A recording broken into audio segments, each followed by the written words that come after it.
Egli Tako ishte së fundmi e ftuar në emisionin e njohur humoristik Portokalli, ku shfaq në rubrikën argëtuese Boulevard Show, një segment i njohur për intervistat e Visiano Kcenaj të pazakonta me personazhe publike, këtë herë të udhëhequra nga personazhi komik Minioni.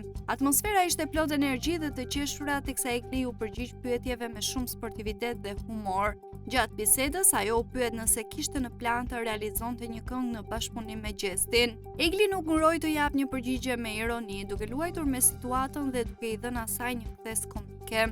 Tani do bëjmë apo nuk do bëjmë këngë bashkë, kjo është akoma duke u parë, ama titulli është i sigurt. Nëse do ta bëjmë, titulli është Mos i hy thellë, tha ajo duke qeshur dhe duke shkaktuar të qeshura edhe në publik. Përveç kësaj, Egli ndau edhe disa detaje të tjera gjatë intervistës, të cilat ishin të përzierja mes humorit dhe realitetit, duke lënë vend për interpretim dhe duke shtuar konfuzitet mbi disa çështje që janë aktualisht në qendër të vëmendjes. Ndonse formati ishte kryesisht argëtues, deklaratat e saj ngjallën kurreshtje dhe nxitën diskutime në rrjetet sociale.